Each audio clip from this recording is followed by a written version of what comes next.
Good morning, everybody. Assalamu alaikum.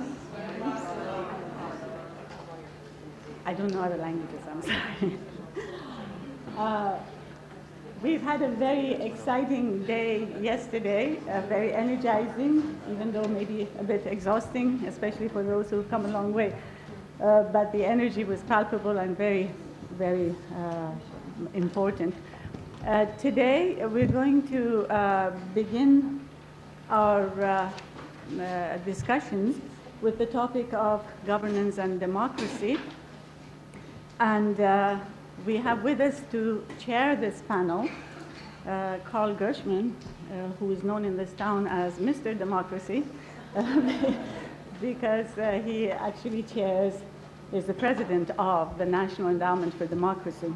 I must also add that in the women's movement, we keep talking about working with other movements and with other groups and having the other gender involved.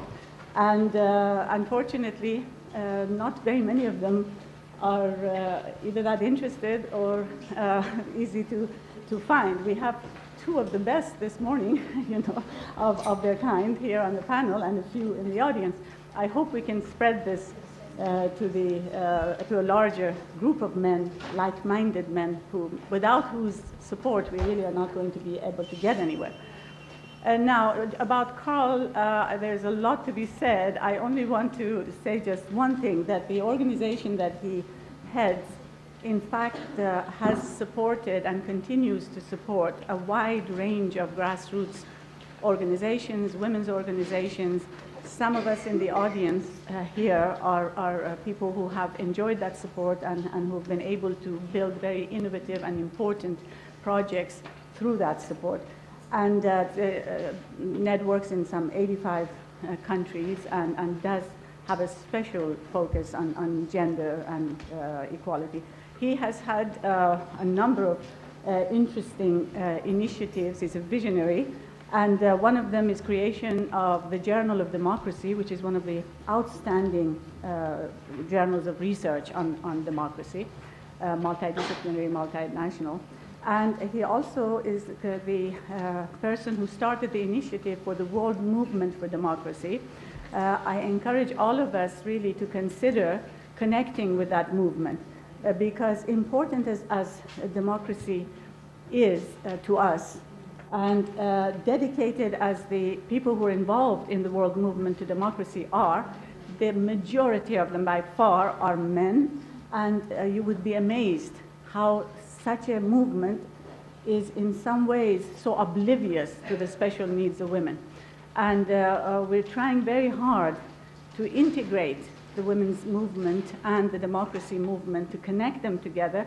And not only that, other movements, the human rights movements is for the most part male-dominated and male-focused. So these efforts, I think, are very important to us. And the third assembly of the World Movement is going to be in South Africa early in February. And I hope that a large number of us are going to be able to be there, both to affect some 800 other organizations who are going to be there, who are mostly men, but also to do our own work and our own perspective on democracy and study our own challenges and offer our own potential.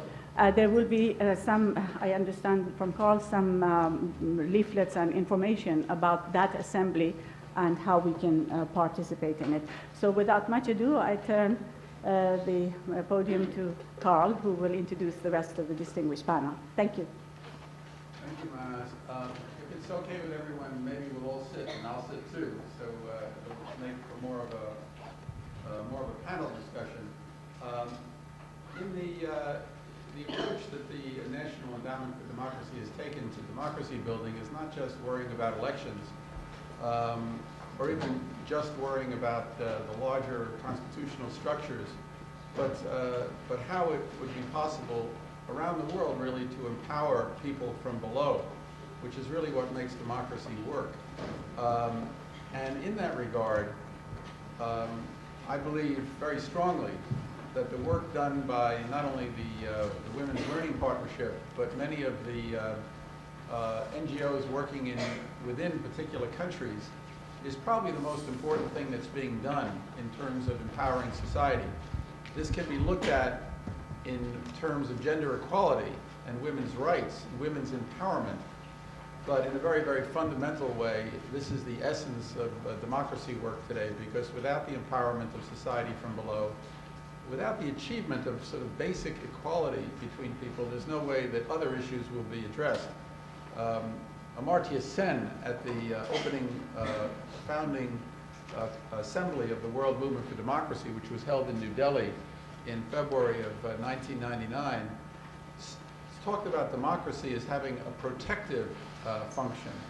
And it's a way in which poorer people, the least powerful people in society, can organize to protect themselves and advance their own interests.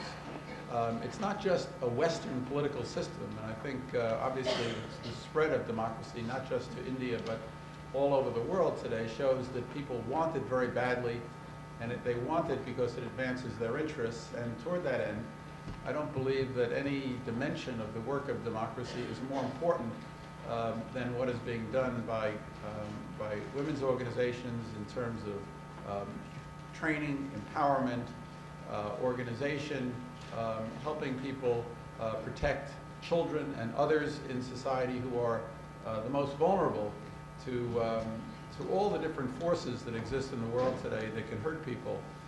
They have to be organized, and they're not going to be protected by powerful people on the top. They can only be protected by their own actions and by law, by a democratic system. And that's basically the vision that we have.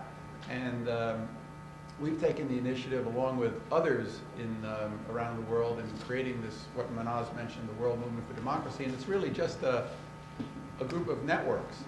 And one of Mahnaz's visions is to have a network of women's activists, both those who are active in organizations that are specifically designed to advance and empower women, but also those that are working for democracy on a broader basis. And I must say that in many of the organizations that we support around the world, which are not specifically women's organizations, women play a leading role in these organizations. And it's very, very important for people to start to get to know each other cross-regionally, globally, to begin to build relationships, to be able to share ideas and information, to begin to build relationships of solidarity.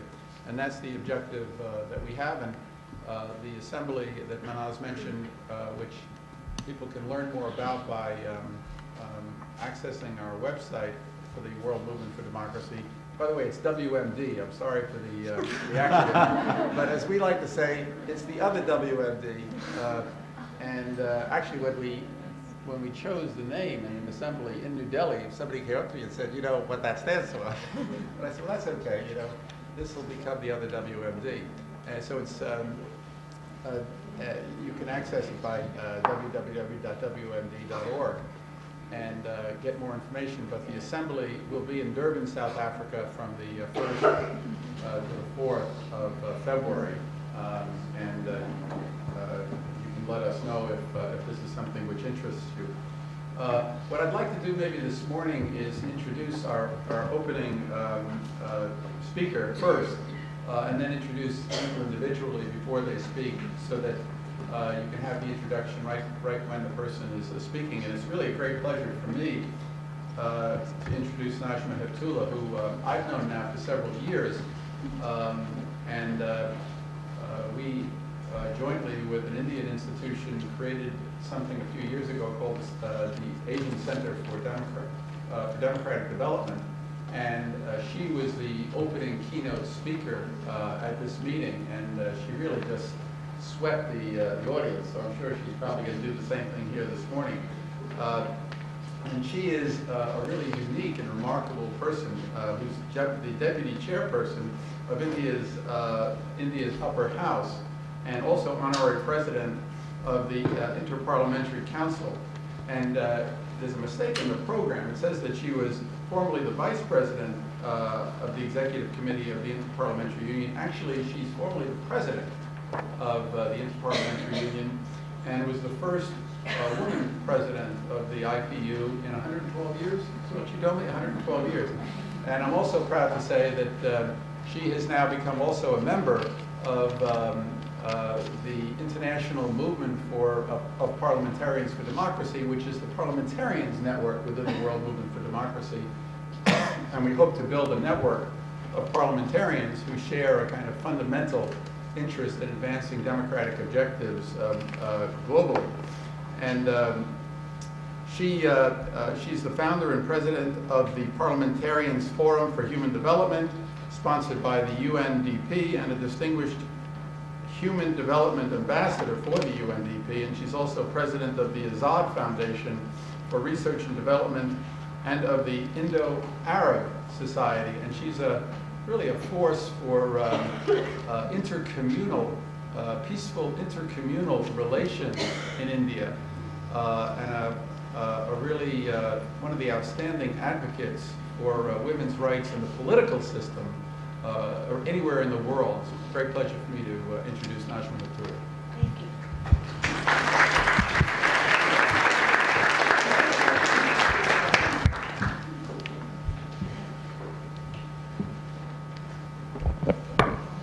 Thank you, friends. Thank you, Carl, and my colleagues on the dais, and my friends, Mary Robinson.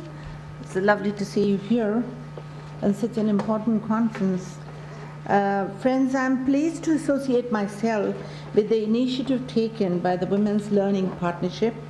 This conference gives us an opportunity to address the critical issues of gender and human security in a globalized world. Such interactions are essential for building the intellectual foundation and creating an informed public opinion on the issue.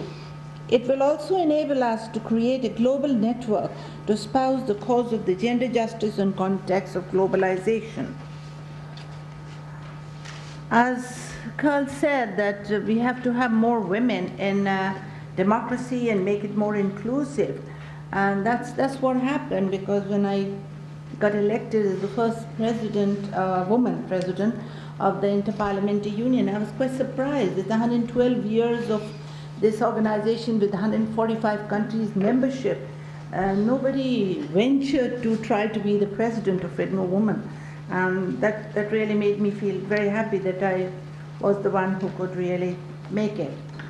Now, human security is a comprehensive concept that pertains to fulfillment of human freedom and realizing democratic rights. The Human Development Report of the UNDP enlists 7 freedom vital for any human development strategy, and they are: freedom from discrimination by gender, ethnicity, nationality, or religion. 2, freedom from want to enjoy decent standards of living. 3, freedom to realize one's own human potential. 4, freedom from fear of personal security, from unlawful violence and arrest. 5, freedom from injustice and violation of rules of law. 6, freedom of thought and speech and to participate in decision making. And 7, freedom for decent work without exploitation. On these 7 criterion, women are indeed a marginalized class. In all the societies, they have suffered multiple drawbacks. Still, there are about 100 million missing women in the world. History has been unkind to women, as yesterday's deliberation also made it very clear. Religions and traditions have been manipulated to subvert the society by excluding women. The Millennium Development Goals of the United Nations seek to promote gender equality and empower women. It sets the target to eliminate gender disparity in primary and secondary education by 2005 and in all levels of education by 2015. The Human Development Report of this year recognizes gender equality is central in developmental synergies because women are agents of development. Can democracy and globalization restore gender parity? This is a question. The Interparliamentary Union, with which I have been associated for more than 16-17 years, has, through its successive resolution, has emphasized the need for gender partnership in democracy. In its Universal Declaration on Democracy adopted at Cairo in 1997, The IPU underscored that the achievement of democracy presupposed a genuine partnership between men and women in the conduct of affairs of society in which they work in equality and complementarity, drawing mutual enrichment from their differences. And I'm very happy today that on the dais we are sandwiched between two men. And, and we do apologies to two very nice people. I would say that the best part of the sandwich is the center. And the only and if you don't mind, both of you, the side is of course the stale bread. Because the sandwich is known whether it is chicken sandwich or fish sandwich or tuna sandwich or vegetarian sandwich. So we are the three people in between. No offense meant really. We would like to be sandwiched more. Yet the current global percentage of women parliamentarians is a meager 14% according to the latest IPU figures. Only the Nordic countries have highest percentage with almost 40% women parliamentarians. The American region has only 18%, Asia region with 15.5%, and Arab states with as low as 6% women parliamentarians. The marginalization of women in the parliamentary institution is glaring. They have been effectively excluded from the political decision-making process. This gender imbalance is reflected in other arms of state too, like judiciary and bureaucracy. The IPU has considered the issue that have bearing over the gender justice and human security. The Interparliamentary Union in its repeated resolution has reaffirmed its concern for the human security of women.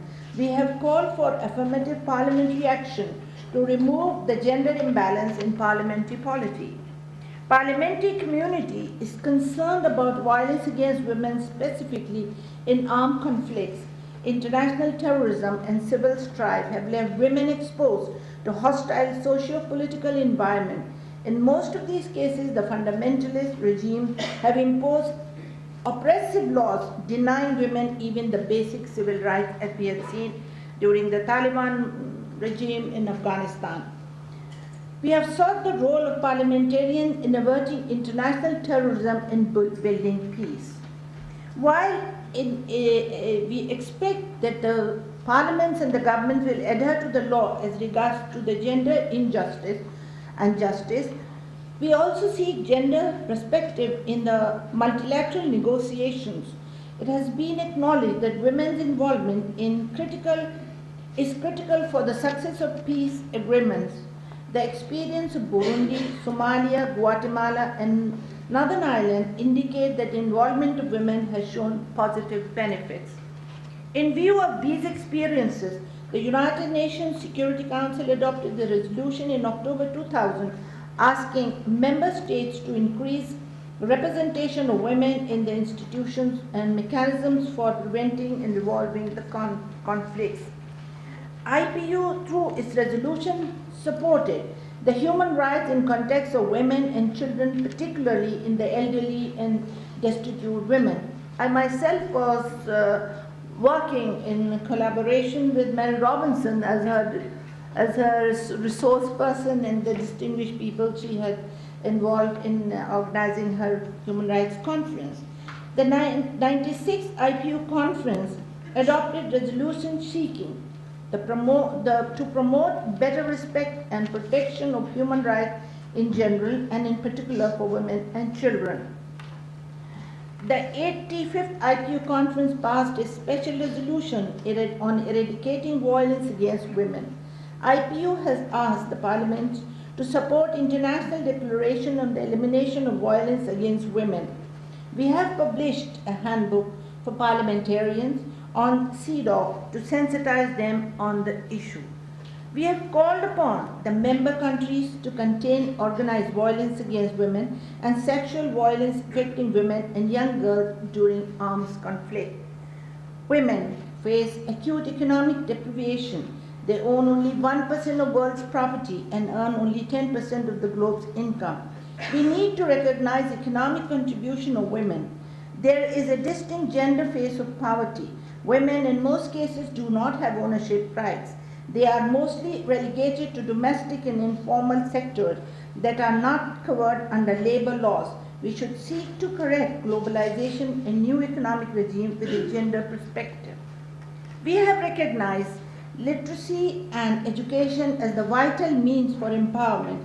The IPU Plan of Action on Gender Partnership in Politics underscore the critical need for education and literacy among women. Of 850 million illiterate in the world, 550 million are women. Education is essential to harness the newer economic and political opportunities.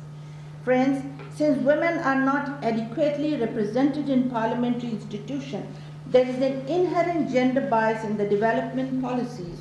It has to be realized that Parliament is the supreme representative institution to provide an enabling legislative framework for gender partnership in the society. As the fountainhead of the national polity, it has to have a gender perspective.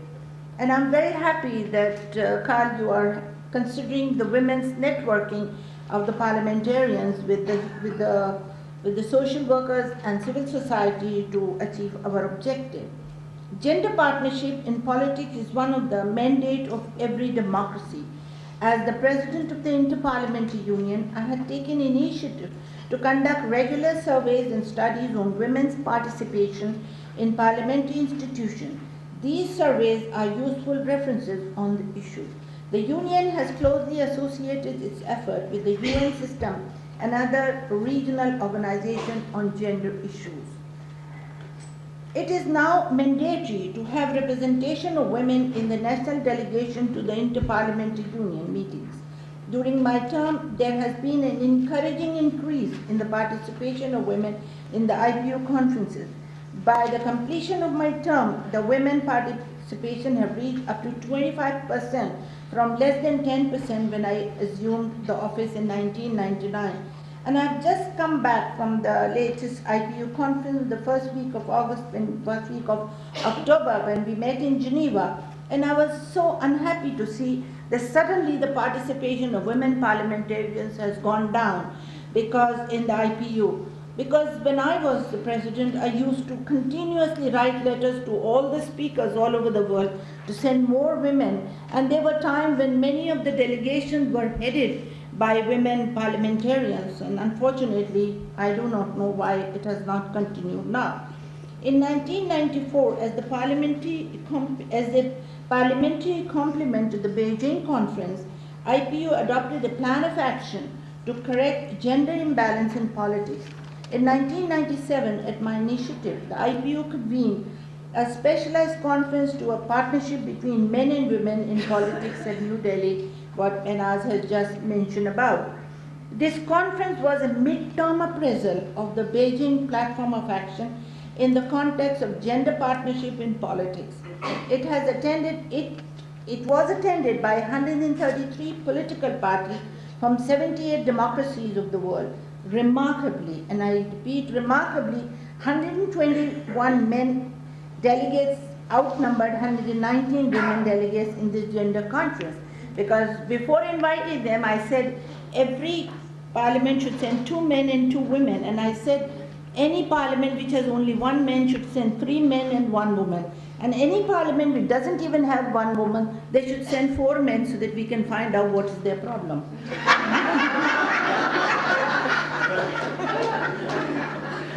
And it was co-ed. We sent 4 women. And 4 men, sorry. And they were quite embarrassed sitting in the room. As politics is deeply rooted in society and reflects social attitudes, developing a partnership in politics is necessary. Depends on the degree of partnership in society in general. The Delhi conference acknowledged the need for a new social contract in which men and women work in equality and complementarity, enriching each other mutually from their differences. And women's political rights must be seen in the overall context of human rights. Political participation was an essential instrument for realizing these rights.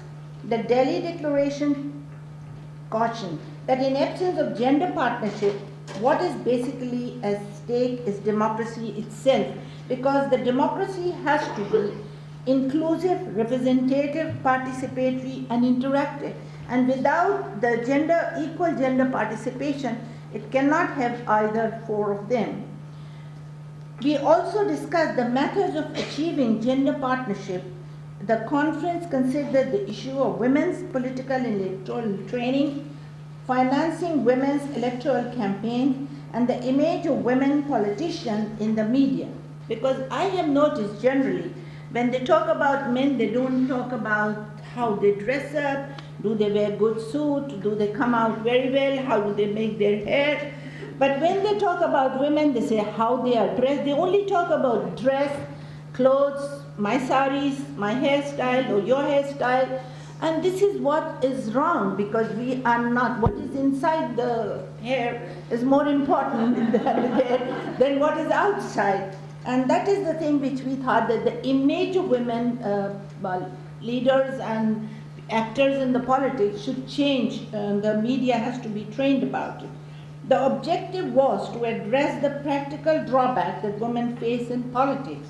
The Delhi conference reiterated the need for creating the critical mass of women parliamentarians to create an accelerated improvement in gender partnership in politics.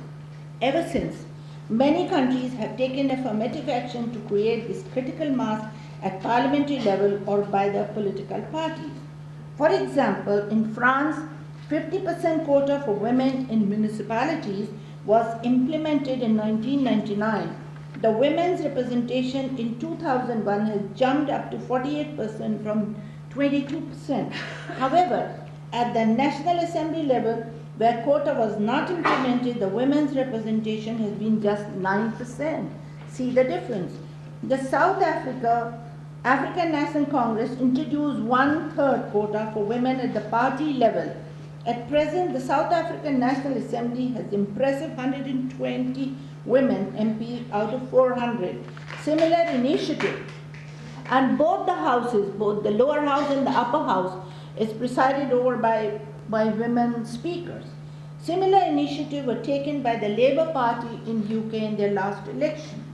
In India, we witnessed a silent revolution by reserving 33% seats for women in our local bodies.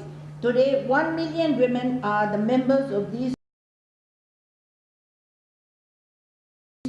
Mind it, 65,000 are holding the chair of parties, have been supporting them with training. We have convened several such training programs, and interaction on level has encouraged us to repeat it at the higher level of. In 1998, as a Speaker of my House, 3% reservation for women in higher legislative bodies. There was an apparent support from most of the parties, from outside, not from inside. However, the consensus on bill still eludes us, because they were supporting for the public gallery and they were not really wanting to replace the men with women. And that's the problem. Some journalists asked me why the bill is not being passed. I said, because it's a question of unemployment. If 33% women come, about 180 women come to the house, then 180 men will have to go home. Sorry, I shouldn't be speaking against the men. We only have 2 gallant men sitting over here, but they are the great supporters, so they won't mind my saying this. Pending gender parity in the Parliament, I have been persuading the government to incorporate gender perspective in its policies and budget. With the emergence of the new economy, there is a need to strengthen the social security network for women. Friends, women have suffered the disadvantages of history. They cannot be left to the free play of market forces. They need positive discrimination and a level playing field. So far, the globalization has been confined to creating a new global economic regime based on transfer of capital and technology. In most of the cases, the national economies have been rationalized at the cost of social sector. The commitment to the equitable social development appears to have been diluted. Women have borne the burden of these structural adjustment policies in the economy. It has changed government priorities in terms of, because of globalization, acceptance of a free market ideology. Number two, reduction in government intervention, price control and subsidy. Three, cutbacks in government provision of welfare services. And most of these measures have a gender impact. Cutbacks in government sector results in unemployment for women. There have been instances that the investment on the women-related scheme have been reduced considerably. In my country, I have written to the finance minister to incorporate gender perspective to the union budget. I have sought gender disaggregated data on the budgetary allocations for various government departments and ministries. It is vital to know that whether the gender issue have been mainstreamed into the programs of every ministry at the all level of government. The IPU, in association with UNDP, has taken initiative towards gender budgeting. At the IPU, I had convened a regional workshop on gender budgeting at Nairobi for African region. The Union has convened similar regional workshop for South and Southeastern Asia. I myself participated in such seminars at the Bangkok and Sri Lanka. For Indian MPs, I had convened a meeting of the members of parliament from India to make a gender analysis of the budget. This exercise enables the members to raise the issue during the debate on budget. Need for a gender discrimination to budget is being appreciated in more and more countries. It is encouraging that most of these countries are new and developing economies, while in Australia, the government took the initiative. In South Africa, Philippines, Uganda, Tanzania, Mexico, and Brazil, the civil society groups have taken initiatives to sensitize public and parliamentarians on gender analysis of the budget. Friends, economic reform must have a gender face. While the globalization promises to create more opportunity, reality has been the widening gap in wage earning between men and women. The findings of Annual Human Development Report indicate that world over the economic process has not been commensurate with the gender justice.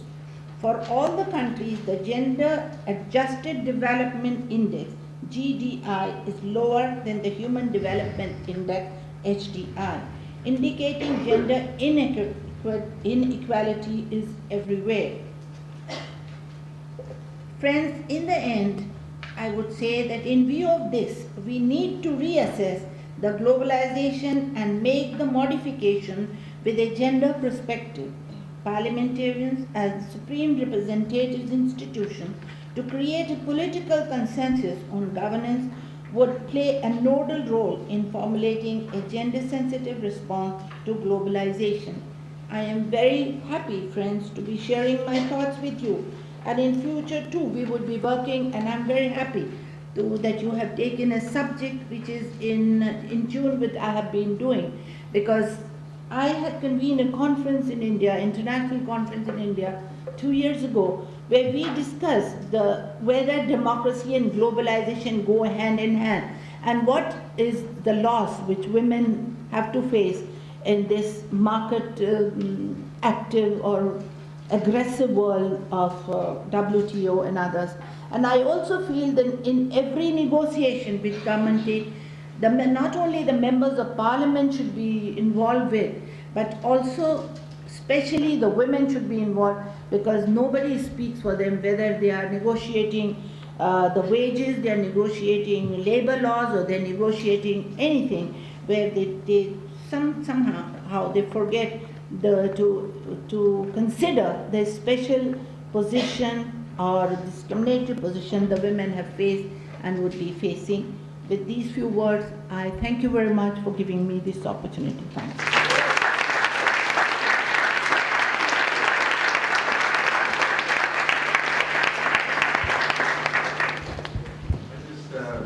I just have one very short amendment.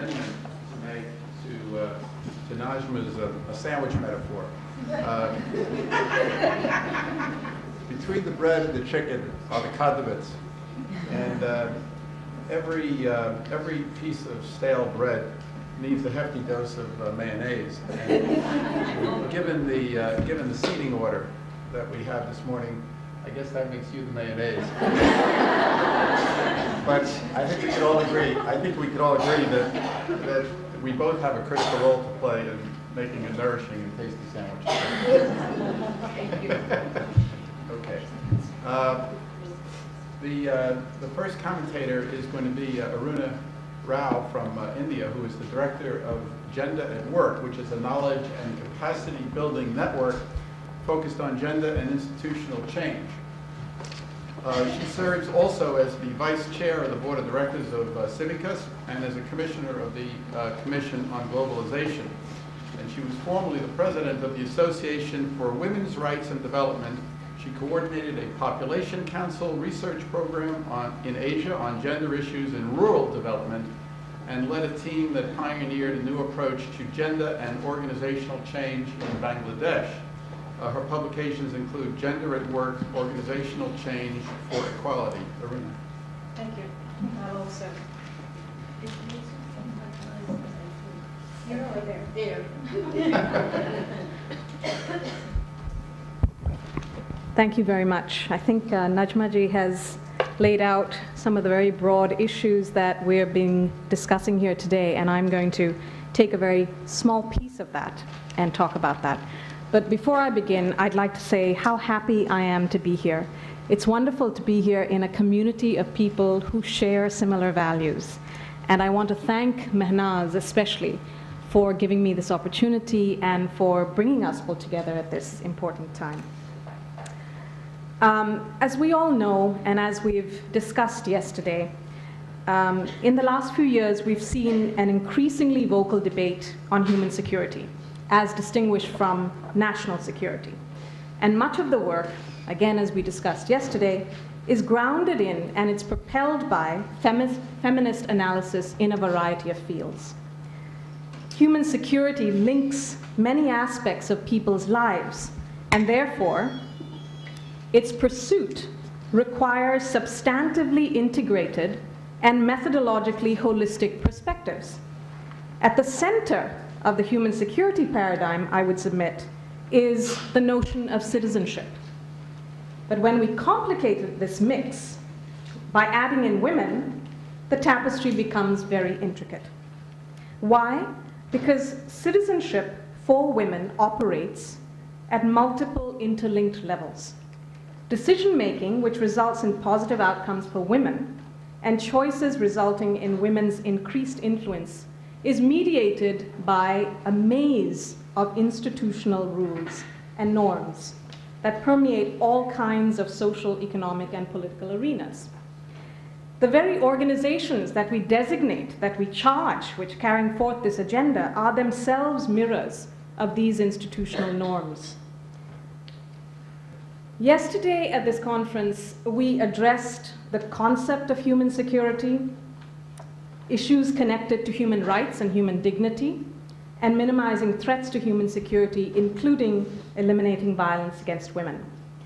What I would like to do is to highlight the institutional weave within which we pursue human security goals, particularly for and with poor women, and suggest as one particularly useful strategic focus for both policies and intervention related to this process, and that is accountability, which Nolene touched on yesterday. The question I'd like us to think about is, how does our understanding of institutional change reshape our strategic interventions? And how does a focus on accountability help? I'm not going to repeat the discussion yesterday about human security. I just want to recap the goals of human security as described in the UN Commission, United Nations Commission on Human Security. There were 3 goals outlined in that report. One is to prevent conflict and advance human rights and development. The second is to protect and empower people and their communities. And the third is to deepen democratic principles and practices. In other words, it goes beyond the idea of protecting a core set of activities and abilities. It's aimed also at enhancing the ability of people to make informed choices and act on their own behalf and act on the behalf of others. As I see it, at the heart of this paradigm is citizenship. It's agency, participation, decision-making, where this has meaning only if formal equality is given substantive content. In a talk titled Feminist Politics in a Fundamentalist World last year, Geeta Sen of Dawn defined feminist politics as the project of completing citizenship for all, and elaborated 4 dimensions of substantive equality. These include political equality, which refers to our interaction as citizens in relation to the state. It includes economic equality in relation to property, to labor markets, and work. It includes norms and values that infuse institutions, and personal equality, which refers to women moving from being viewed and acted as property in the family, in the home, and in relationships. Now, if we understand these 4 dimensions as necessary conditions for full citizenship, then the absence of citizenship at any one level jeopardizes citizenship as a whole and frequently leads to diminished equality and capacity in other dimensions of citizenship.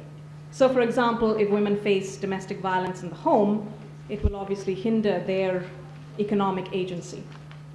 But not only does a deficit in one aspect of substantive equality impact on women's ability to engage fully as citizens, we also know that there are numerous specific structural constraints on the ability of women as a group to advance their interests in society. To quote Anne-Marie Gertz, these would include resource constraints, which limit women's time for and leverage in politics, and encourage often a focus on local issues, survival issues, as well as often a preference for loose organizational forms. Because gender inequalities are often seen as natural, the gender equity interest usually enjoys only a narrow social base support, and the feminist cause frequently lacks social legitimacy. But most profoundly, women's sexual subordination to men undermines the value of their consent or voice in politics. The terms of the sexual contract in many societies establish that women's consent may be assumed. Men have no obligation to be accountable to married women for their behavior in the family and in relation to women's property, because women have freely surrendered these rights to men. By consenting to a loss of power and rights, the value of women's consent is undermined, and their voice becomes unreliable. This makes them secondary citizens in key political arenas. I want to draw from this analysis 2 basic points. First, participation and voice don't necessarily translate into influence. There is a growing consensus that to make significant impact on gender inequity, we have to change those institutional rules. By institutions, we mean the rules that determine who gets what, who does what, and who decides.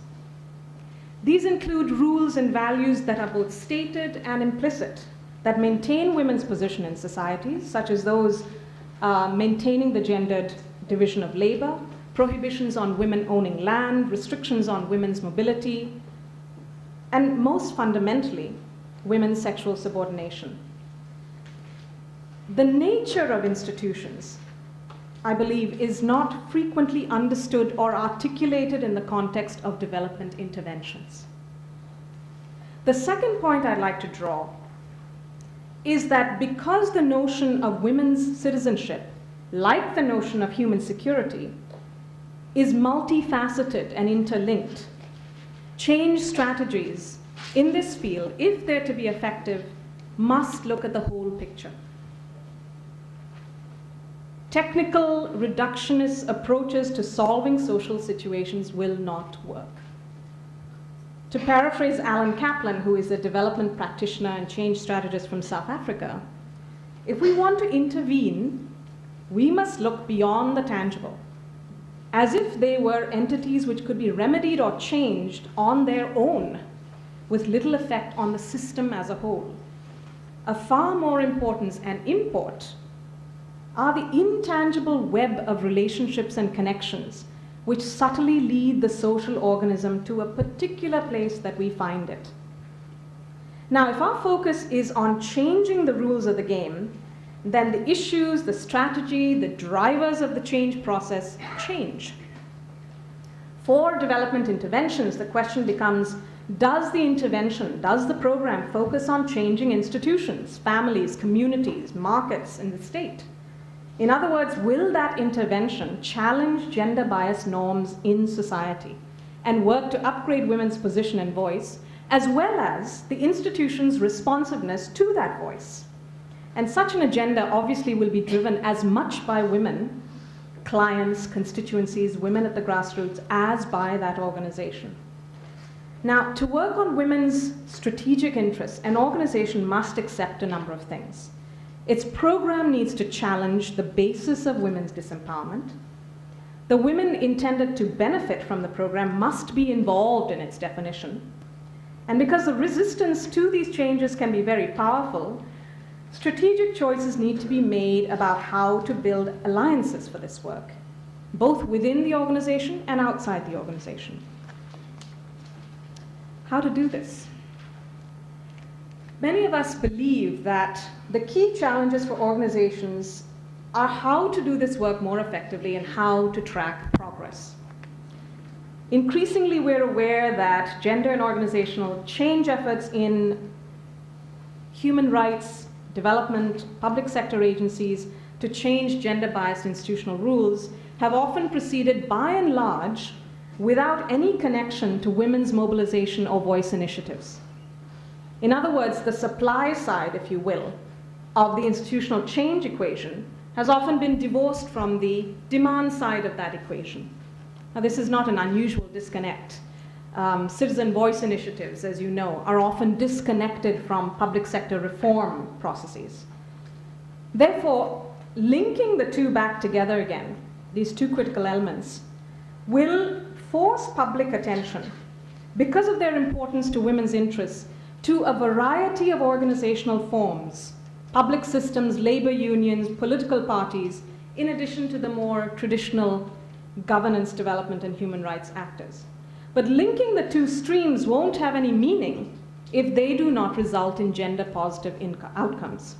So the question is not only how do organizational values, power relations, and practices need to change in order to actively respond to and be shaped by the voice and perspective of women. The question is, what are the key fulcrums and change processes that bring together both in a way that results in full citizenship, or to borrow Sen's phrase, positive freedoms for women? Now, I submit that accountability is a key fulcrum around which we can examine interactions between the supply side of that equation and demand type of interventions, and analyze and change power systems. As you know, for most organizations that we're familiar with, accountability means legal accountability and it means fiscal accountability. And it is often, if not always, accountability to those at the top. It's accountability to your board, or it's accountability externally to your donors.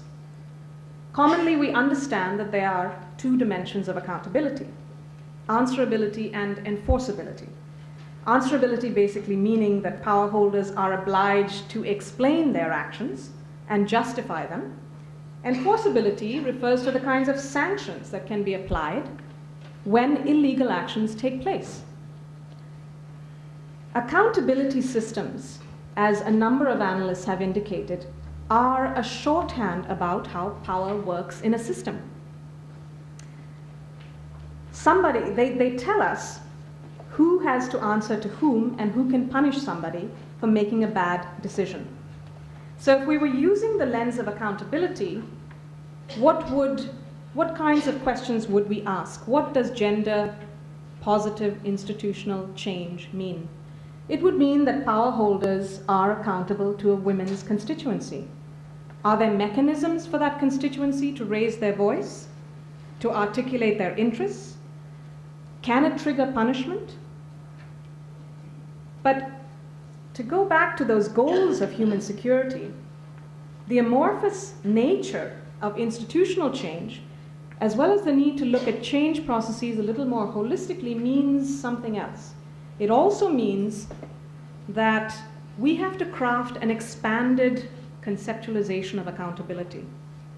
So we can think of hard accountability as answerability and enforceability, and another kind of accountability, which is a more ethical accountability, to mutually agreed upon goals and to a web of relationships to make those goals a reality.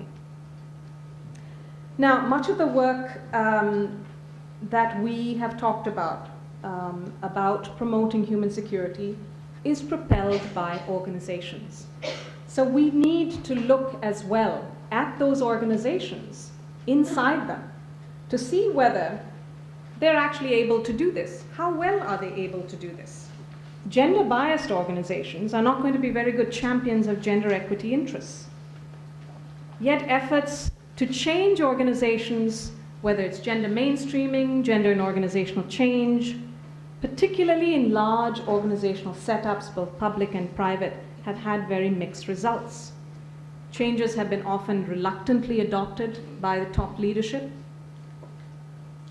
And a lot of this work has happened without questioning the basic assumptions, strategic objectives, and ways of working of these organizations. So power continues to be used in these organizations to keep women's interests and perspectives out.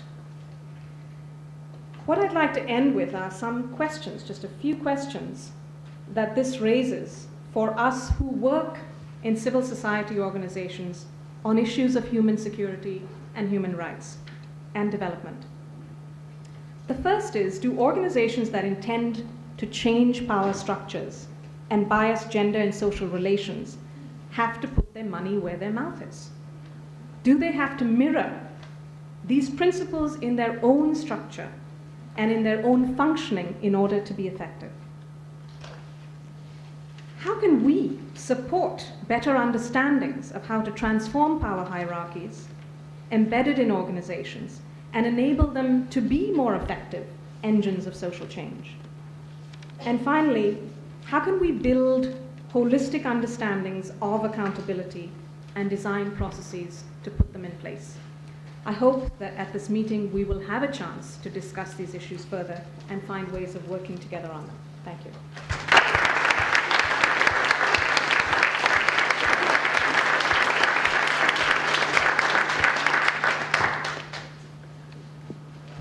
Thank you, Aruna, for a terrific overview of the issue. It's now my pleasure to introduce Mishka Mourani from Lebanon. She is the senior vice president of the International College in Beirut, which is one of the largest international schools in the world. She's a member of the supervisory board of the Center for Research in Training and Development of the Maghreb Gender Linking Information Project. She's also involved in developing and running educational leadership training programs and facilitating leadership training workshops, which of course is what the Women's Learning Partnership does so well as well. She has worked as an educator and educational consultant to establish schools, develop curriculum, and train staff in numerous countries in the Middle East and Africa. And she currently teaches a course in educational management at the American University of Beirut.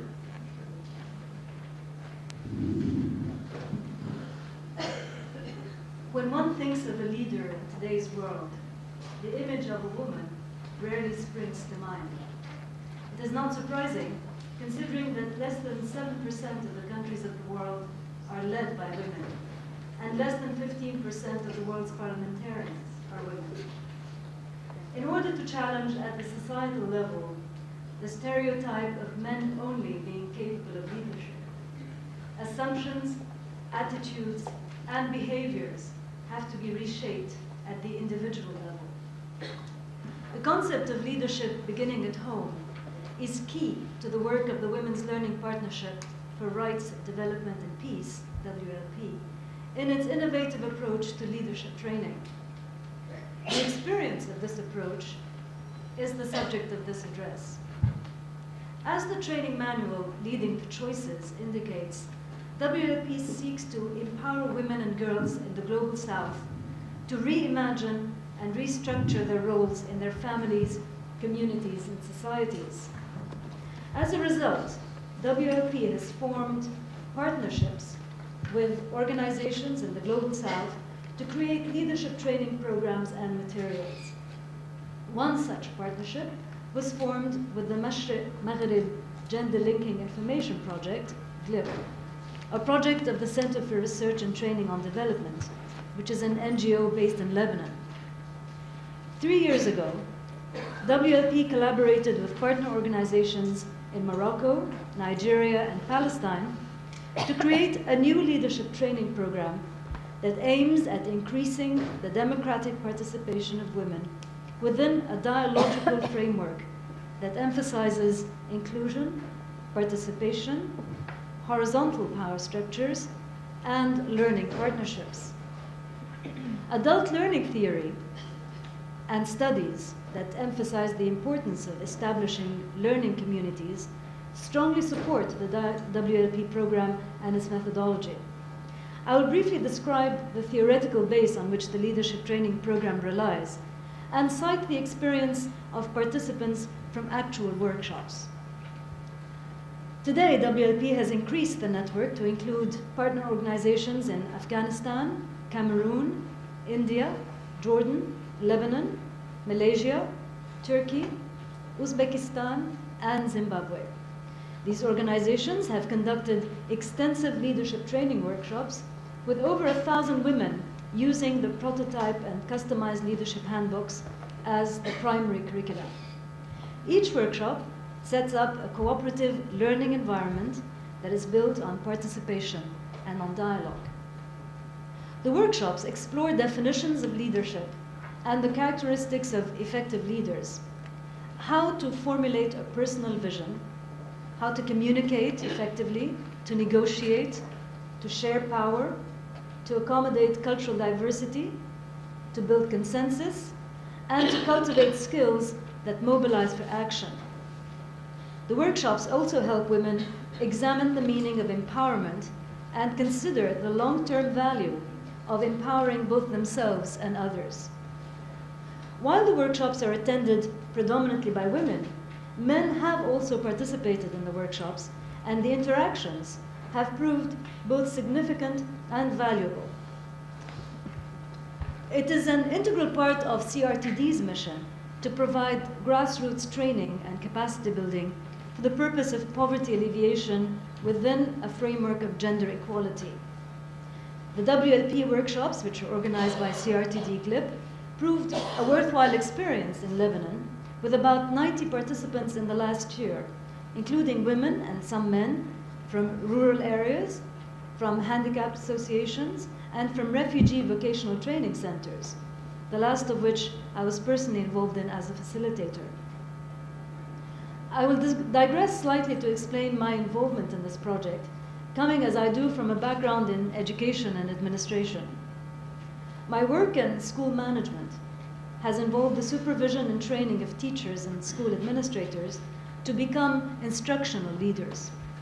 It has been part of the mission of International College, known as IC, which was founded 113 years ago and has a population of 3,400 students, to reach out to the educational community in Lebanon and beyond via training initiatives and consulting services that feature successful research in curriculum and methodology, combined with the experience of practitioners in the field. This work, coupled with my involvement as a member of the board of CRTD, led naturally to my interest in the Women's Learning Partnership Initiative. I mention this as an example of the transferability of the WLP curriculum and methodology. I was able to use this innovative approach with vocational trainers who live in Palestinian refugee camps, with teachers in the private and the public sector, and in my day-to-day work supervising instructional leaders at the primary and secondary levels at IC.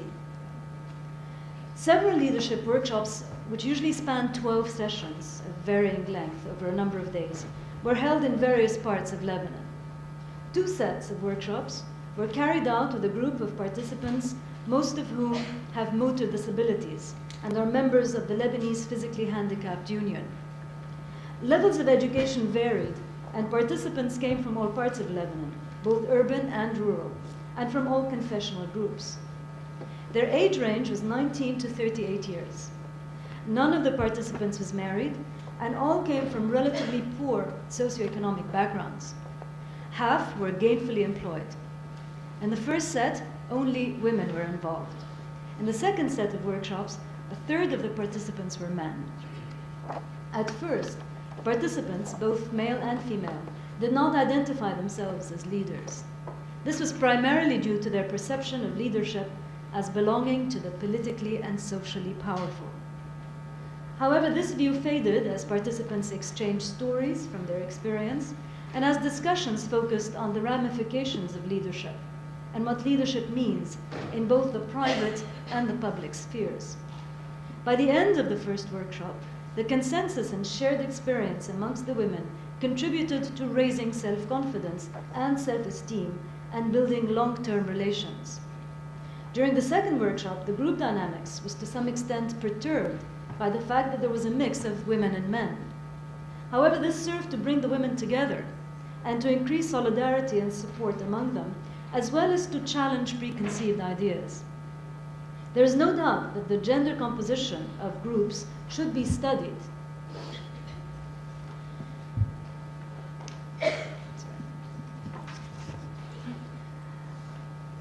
In order to maximize the benefits of both single gender and mixed workshops. Another workshop included both rural women from the informal agricultural sector who are involved in a women's cooperative. Income generated by the cooperative is used for the education of these women's daughters. They all knew each other well. All the participants were married with an average of 4 to 5 children. All were either barely literate or had primary level schooling, and all were Muslim. A set of workshops was also conducted with volunteer members of a women's NGO. Their ages ranged between 30 and 47. Most had completed high school and several had university degrees. They came from various religious backgrounds and most knew each other. Most work in the public or private education sector, are from an urban background, and are married with an average of 2 to 3 children. A workshop was also held with vocational trainers who live and work in refugee camps around Lebanon. Most of the participants were women, and the group was mixed in terms of marital status, with ages ranging between 23 and 49. In all these workshops, with participants from a wide variety of backgrounds, a common characteristic was the change in perceptions about leadership, which is so fundamental to any change in attitudes or behaviors. This echoes Senji's concept of metanoia, which is a necessary and fundamental shift in mindset, without which the insurmountable basic problem remains the jarring juxtaposition of a continuous change theme with a continuous conservative system. I will now outline the theoretical framework that underpins leading to choices, the training manual, which has been translated to 6 languages, including Maghribi Arabic, Shami Arabic, English, French, Persian, Russian, and Uzbek. And there are editions in Assamese, Hausa, Malay, Shona, Swahili, and Turkish that are forthcoming. And there are samples of the handbook outside if you'd like to take a look. The training manual is based on 4 premises. The first is that in most communities, men are perceived as dominant and women as subordinate, even though concepts like power and leadership vary in meaning across communities and cultures.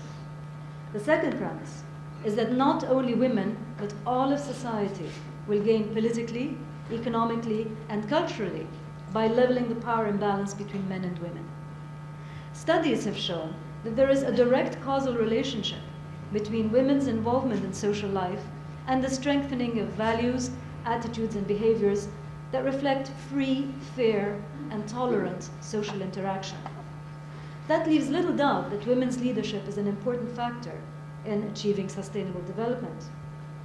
The third premise is that good leadership, leadership that serves both women and men, both poor and rich, the powerless and the powerful, is inclusive, participatory, and horizontal.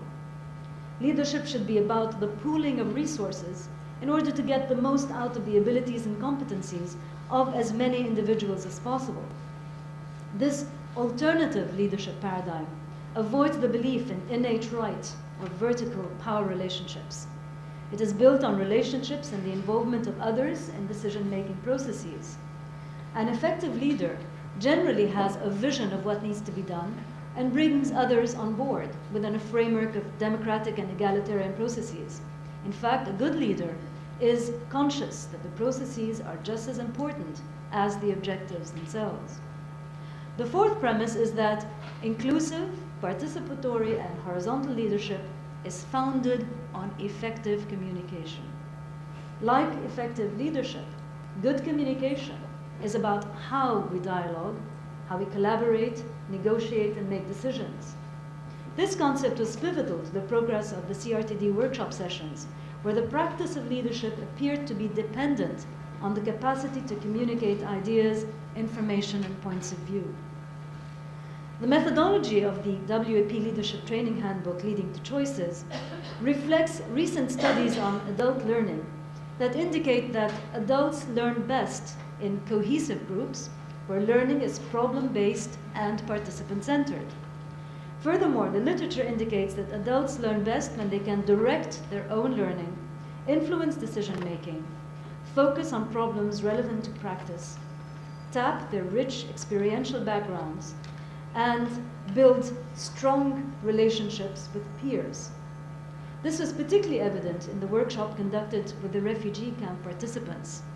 In groups, the participants identified challenges that they faced in their everyday lives. One example was tackling an intractable school principal who was discouraging teachers to volunteer their time to help students. Another was dealing with a co-worker who insisted on smoking in an enclosed space with no ventilation. A third was devising a plan with limited resources to organize a recreational area for children. For each of these problems, the groups devised an action plan for implementation and evaluation. This example illustrates another fundamental point supported by research. For leadership training to be effective, it is also important to set in place a democratic learning process that is characterized by shared interests, the freedom to interact, and active participation. It is worth noting here that at this point, one of the men declined to join a group or to identify a problem. He explained that living conditions in the camp were so overwhelmingly poor that any attempt at bringing about change was hopeless. Although he admitted that leadership was possible in day-to-day situations and was comfortable with the idea of women being capable of leadership in the community, he said he felt disempowered and believed decision-making at the local level was unrealistic as long as there was no change at the top, as he put it. The Leading to Choices handbook also relies on instructional methods that have been shown to maximize learning. In particular, what Norris and her colleagues in their work on learning communities call a process curriculum that maximizes the experience of empowerment in adult learners. They stress the importance of trust-building activities and voice. In other words, an approach that respects and encourages varied opinions and the right of those who have them to air their views. This was observable in all the workshops, with men and women becoming more and more comfortable at expressing their views. Other factors that maximize learning include focus on reflection and self-discovery, both features of the WLP training model. The interactive sessions succeeded in raising awareness, in leading participants to question both their self-perceptions and their perceptions of others. One particularly lively session involved gender-based age bias, where the notion of older women marrying men several years their juniors were less palatable than the reverse scenario. The facilitator reported that she was exhilarated by the palpable and stated change in perception and attitude that took place following the discussion. The WLP Handbook, in summary, is a guide that explores strategies which enhance women's empowerment and communication. It aims at creating conditions for the fair and balanced treatment of both men and women through strengthening women's participation and leadership in various spheres of social interaction and decision-making. It also allows for individuals to find for themselves the best way to interact, to build consensus, to create shared meaning, and to foster learning partnerships at work, at home, and in the community. In conclusion, what can we deduce from the experience? All the workshops, according to the participants' and facilitators' evaluations, had a palpable impact on the participants. They led them to challenge their perceptions about current models of leadership and about their own attitudes as leaders. That alone was empowering as an experience for most participants. Even in the case of a few participants, mostly male, who were uncomfortable with the idea of alternative leadership styles and practices, the workshops had a significant impact in terms of destabilizing gendered views of leadership. So where do we go from here? After they completed the workshop, many of the women in the rural cooperative requested that it be repeated for their daughters. Organizing leadership workshops for young girls, students, and youth is an important next step, as is the need to train more facilitators and to organize follow-up workshops for participants. Other needs have been identified, such as enriching the data bank of activities used by facilitators, the identification of indicators of long-term impact and change, and the augmenting of the number and variety of case studies drawn from local contexts that deal with resistance at the religious, communal, or cultural levels. CRTD also proposes to develop leadership modules that would be incorporated in other programs, such as its economic literacy and gender and citizenship programs.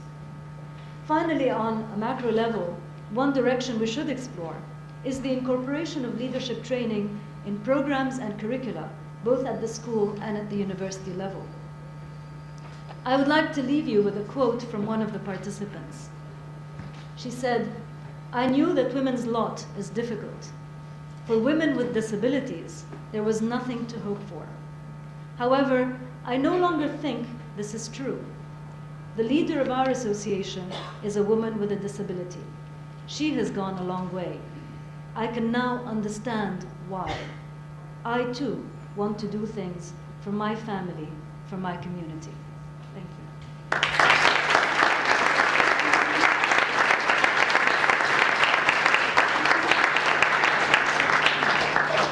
Thank you, Mishka. I noticed where Ryota Jonan has arrived from the World Movement for Democracy staff, and if anyone has any questions about the Durban Assembly mentioned earlier of the World Movement for Democracy that'll take place in the first week in February, you can speak to Ryota, who's wearing a white shirt over there during the intermission.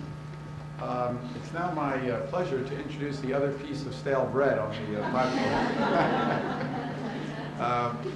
And he's also the Secretary General of CIVICUS, which is the World Alliance for Citizen Participation, Kumi Naidoo.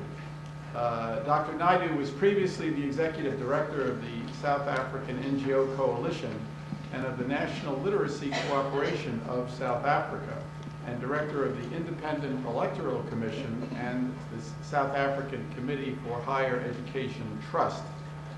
He was active in South Africa's anti-apartheid struggle and has worked variously as a researcher, as a journalist, a university lecturer, and a youth counselor. He's published and spoken widely on issues related to civil society education and resistance to apartheid.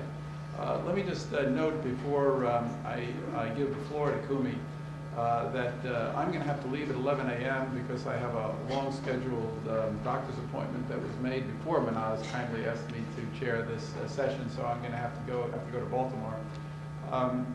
So I will be turning the chair over to Aruna when I leave. And now we'll hear from Kumi Naidoo. Thank you.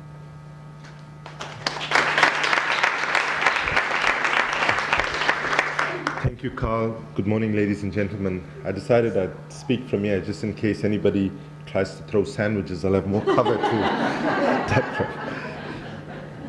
I want to make 3 contextual comments when thinking about gender, leadership, and democracy, and then make 2 recommendations of challenges that we need to address. The first issue is that today we cannot talk about democracy, gender, and leadership without acknowledging that democracy is in a deep crisis.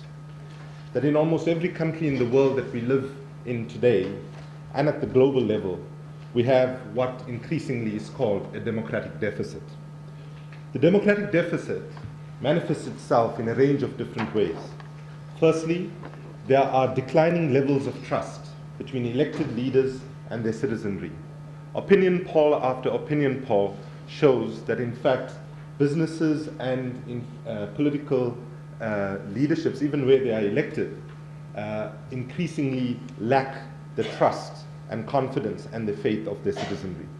Secondly, in many countries around the world, including in long-standing democratic countries, the numbers of citizens that are turning up to vote are declining at an alarming rate. The current mayor of London, Ken Livingstone, once wrote a book entitled "If Voting Changed Anything, They Would Ban It." And that is a kind of logic that today many citizens around the world are actually embracing. That in fact their experience tells them that the amount of faith they can actually put into electoral processes is one that they need to think about very carefully. Third democratic deficit is, for meaningful democracy to survive, we need to have an environment where citizens are able to access a broad and diverse range of information that actually helps them to make informed choices. I had the privilege to be in the United States in the 6 weeks in the run-up to the Iraq War. And I can say, having watched many, many hours of television, radio, and read the press in this country, there is no question that the American citizenry were not presented with a broad array of truth that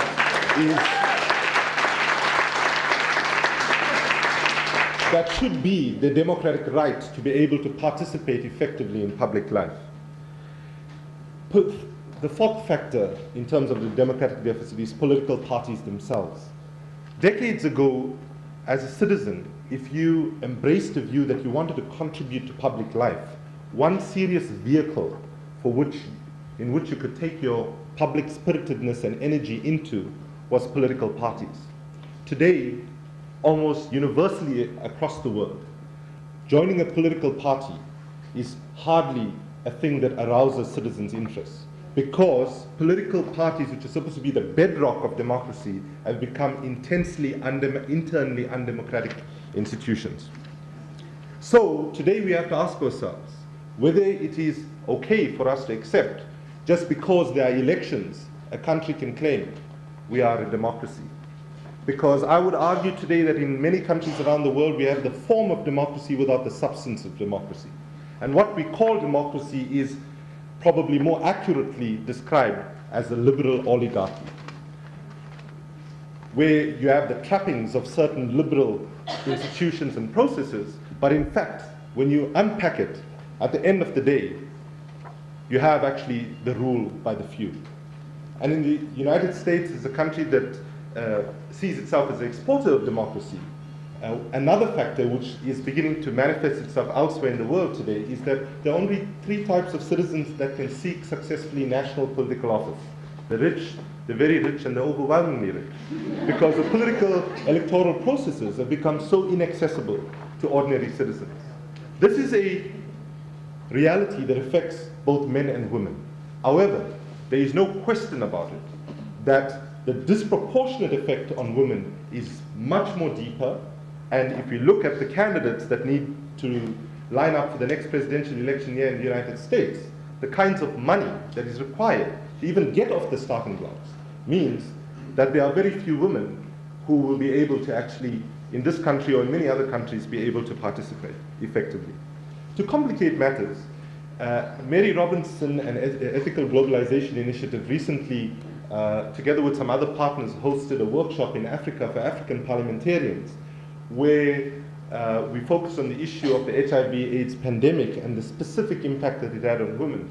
And even though there were many women parliamentarians there, and as well as men parliamentarians from Africa, one of the factors that, when we reflect on it, is that when we look at what power parliaments actually have in terms of the relationship with the executive branch of government, we find that today there is a real issue about parliaments actually being completely, in some instances, weakened, without any real authority to guide the most important decisions that democratic governments make, which is deciding the national budget, for example. So that raises some questions for us about how we think about where we place our energies going forward. The second contextual point is globalization. 20 years ago, the slogan, think globally, act locally, was saying to all of us, irrespective of which area of endeavor we were involved in at the local or national level, it would be foolhardy not to examine or think about how global processes and global institutions were shaping and constraining the space at the local and national level. That in fact, to be effective in our campaigns, efforts, and so on at the local level, we needed to have a much better understanding about how global processes were actually impacting on us.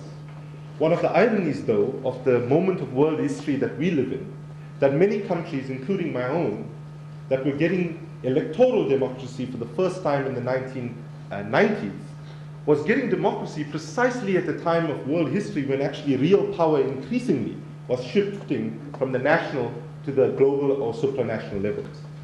So the challenge for us as development alternatives for women in a new era dawned, suggested to us in the early 90s, hang on a minute, if real power is increasingly at the global level, if we think globally and react locally, then in fact we are removing ourselves from where real power actually resides. So in fact, what we need to be doing as well as thinking globally and acting locally is thinking locally and acting globally at times as well. Because if that's where real power is, that's where we need to be.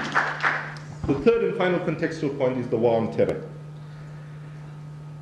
Firstly, the war on terrorism, as Mary Robinson has eloquently put it, is strategically and tactically an ill-framed response to the crime against humanity and the gross violation of human rights that was perpetrated on September 11th. Our response to it should have been using the full instruments of international law as well as adhering to rule of law at the national level, and of course, looking at certain special measures, but without undermining fundamentally core democratic values. As the Attorney General of the United Kingdom said when he addressed the American Bar Association here a few weeks ago, the test of a democracy is not whether you don't detain people without trial when everything is going fine. The test of real democracy is not when you don't engage in racial and religious profiling when everything is more or less going fine. The test of a real democracy is whether you can hold on to those values when in fact there are external threats of whatever kind. And that's a challenge that we have to begin to put. That's a challenge that we have to begin to put to the political leaderships around the world. Just anecdotally, in January this year, I had the privilege to be on a platform with John Ashcroft, together with the President of Colombia and the Prime Minister of Malaysia. And in one of the exchanges, I'm in much more familiar company here than I was on the panel, but that's enough. But very quickly, when I raised the issue of the fact that the way the war on terrorism is being prosecuted and the disproportionate negative effect it's having on women around the world, and the fact of racial and religious profiling and a whole range of other things, he zeroed in on the fact that I said racial and religious profiling. And then he went on to say, I'm very depressed that you are reducing everything to race, which is not what I was doing. And then he said, because we in the United States have recently celebrated Martin Luther King's birthday, and Martin Luther King said, people should be judged by the content of the character, not the color of their skin. To which I responded, I fully agree with you and with Martin Luther King, but sir, I can assure you, when I was taken off a flight in Atlanta last year, the content of my character had nothing to do with it.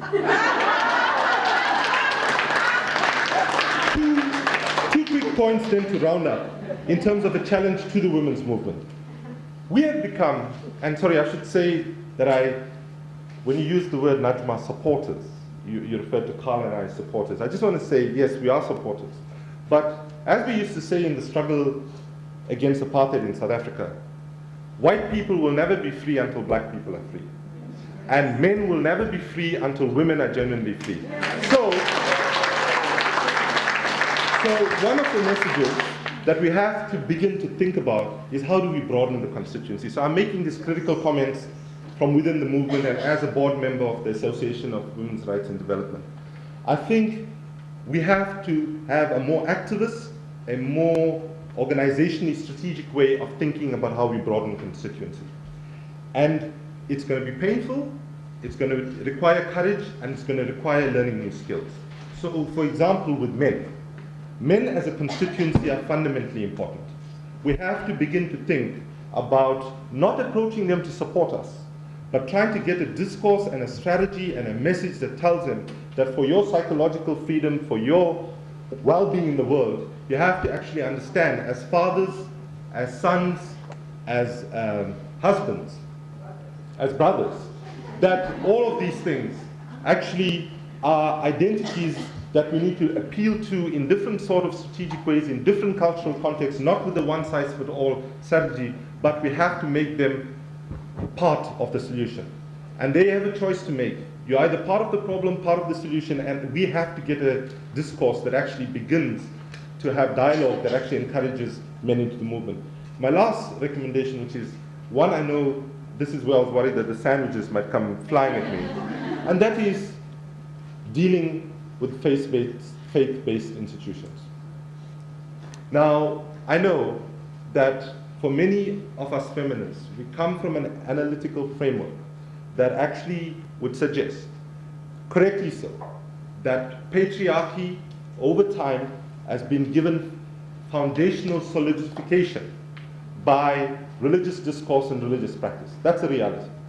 However, we will not be seeing the writing on the wall right now if we look at the way in which a range of religious institutions and religious movements are gobbling up ordinary people, your fathers, my mothers, our brothers and sisters in country after country.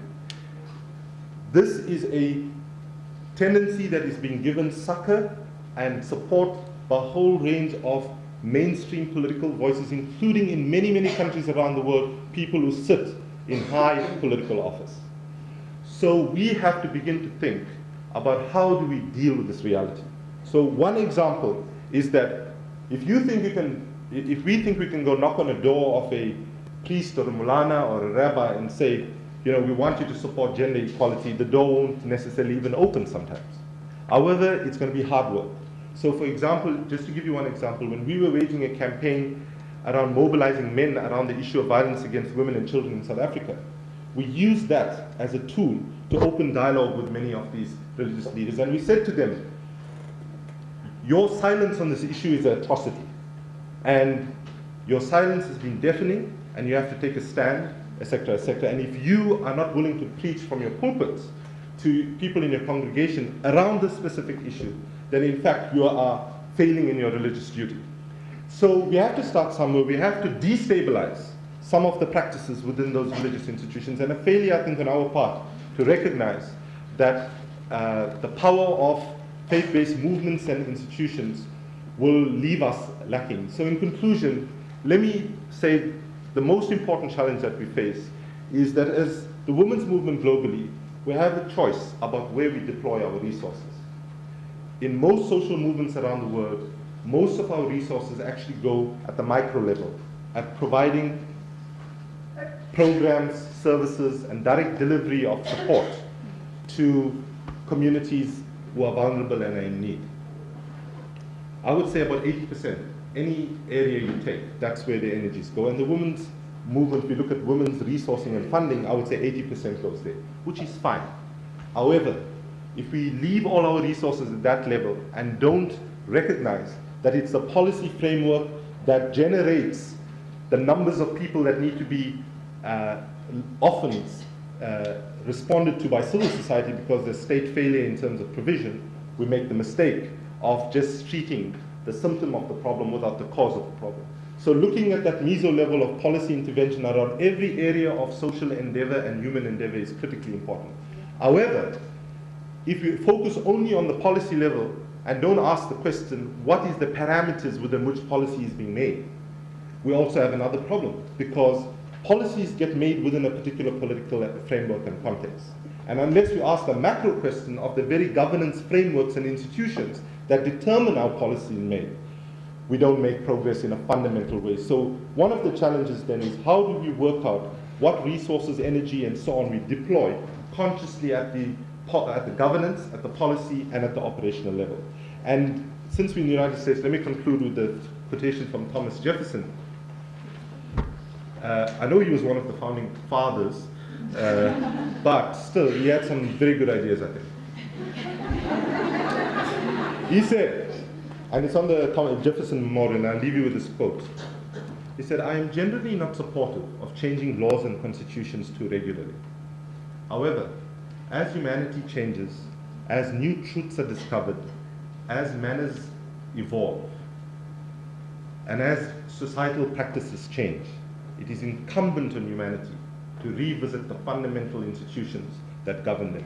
And that, I would say, is a challenge that we face in this country, in every country around the world, and particularly when we look at our global governance institutions. Thank you very much.